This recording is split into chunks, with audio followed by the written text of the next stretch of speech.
Welcome back to Up North at 4, and joining us now it is Sue Perry, an author from around this area, and Valerie Bastian from the Tri-County Council of Domestic Violence. And I feel like, Valerie, we got to start there, right? Tri-County Council, you guys do some very incredible, very important work in this community, but for the folks at home who maybe aren't familiar, can you tell us a little bit about Tri-County?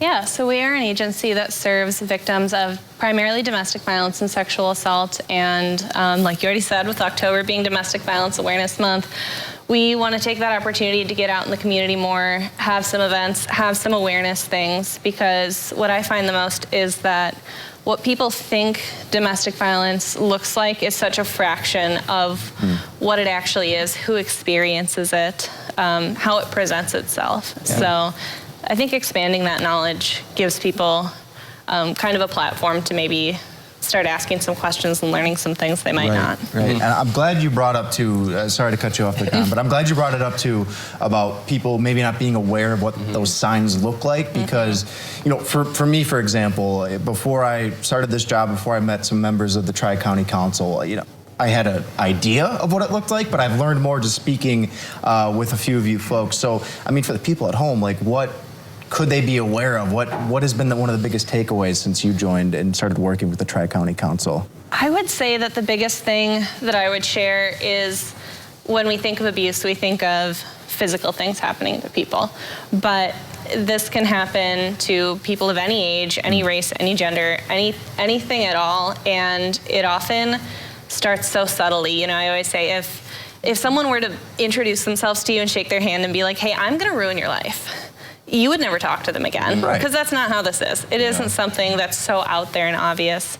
It's normally something you would never suspect from people you wouldn't suspect. So there's a lot of shame surrounding it, and we're trying to minimize that and get people to feel comfortable learning more and reaching out and identifying that way if that ends up being what they're experiencing. So this is a very, very hard topic. You know, a lot of people are definitely scared to kind of go out and just talk about everything.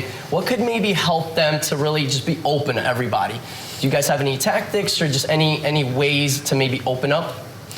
I think as far as opening up, it's important to find trusted people in your lives to start with. Huge. We have a 24/7 hotline. You can always call and talk to us at any time. You don't have to identify yourself to seek help. You can just have someone to talk to. And our services are 100% free and confidential. So if you're telling us something, we aren't working with law enforcement necessarily. We're not working with any of the community partners that we love having as resources, but we don't report to them in some way where you're going to get someone in trouble, you're going to get someone arrested. Okay. Because we know it is people that you're going to care about a lot, generally, who are perpetrating these things. So we want to be sensitive to that. And obviously it is a very difficult situation to come forward for a lot of people. And Sue, you are one of those people. You have written a book called From Beneath the Tarp, kind of chronicling your experiences of suffering through abuse. And well, for starters, just thank you. We're so happy to have you here and just be able to speak with us on that experience. But what was it that made you decide, I want to share my story with the world and write a book and get this out to people? Well, my abuse occurred from the verbal to physical to emotional, and I thought somewhere along the line it was my fault. That somehow I wasn't the right kind of wife, the right kind of woman. And perpetrators generally have put-downs that accentuated those feelings. So the self-image that women generally have after abuse is pretty small. Yeah. And so I went through the abuse, not sharing it with anyone, and after years, my husband tragically died. And while I was at the cemetery, I vowed I would never speak of it again.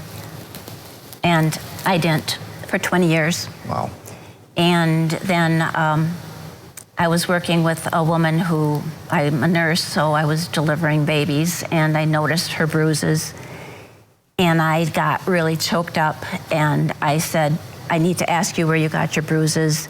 And she said, oh, I fell against the bathtub. They were here. And it just made me realize that I have to open my mouth. And so I told her when, you know, I got those same kind of bruises, but it was from defending myself against my abusive husband. So when you want to talk about your bruises to me, I'll be here. She had the baby, and then the next day I went in and she was crying and she was alone, and I sat with her and I said, "What's the matter?" And she said, "Can I talk about my bruises?" And that night I got her into Tri-County, her and her baby, to safety.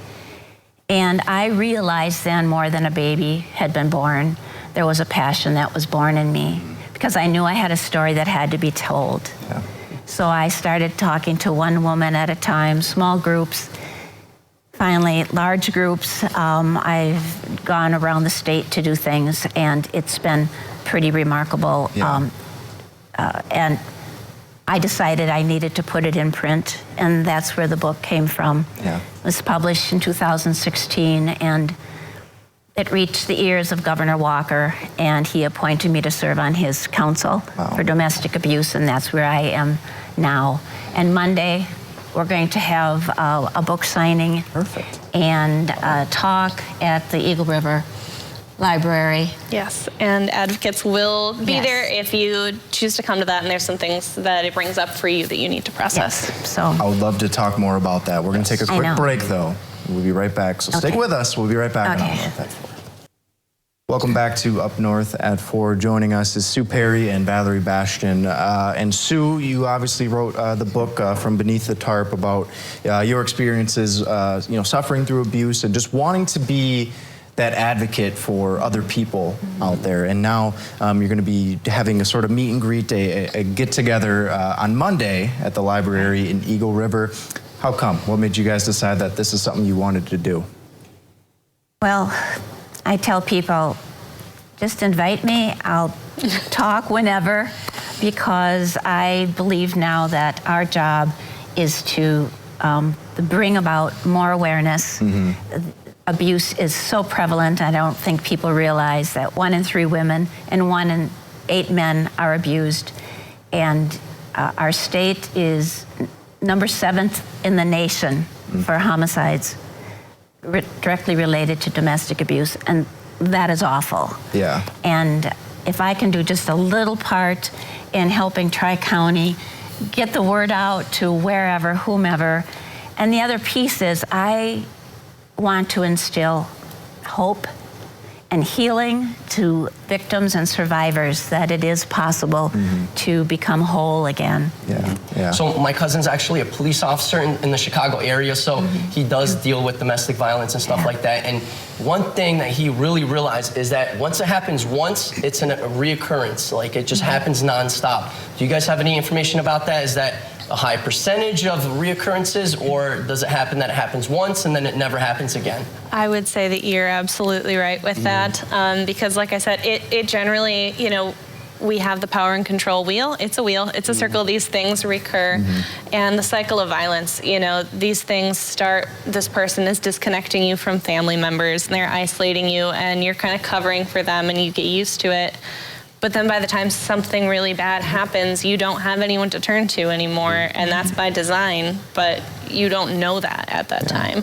So it kind of is this breeding ground for these things to be able to keep happening until something comes of it, whether it's you having the strength to make that step to leave or something worse. And we want to be there, so it's that first option, but statistically, it takes someone 7 tries to leave an abusive partner. Wow. Wow. Yeah, that's The woman no longer believes in herself, so it's hard to get up and go. find that strength, Yes. find that courage, and obviously the work that the two of you are doing is so admirable. It's so incredible, and I encourage anyone out there who just to learn more, if they're in a situation, please contact the Tri-County Council or go speak with them on Monday at the Eagle River Library on 4:30 on Monday. So seriously, it's been a pleasure meeting Thank and you chatting very much. with you both. Thank you so much for the work you're Thanks doing. for having us. In the meantime, we're going to take a break. We'll be right back on Up North at 4.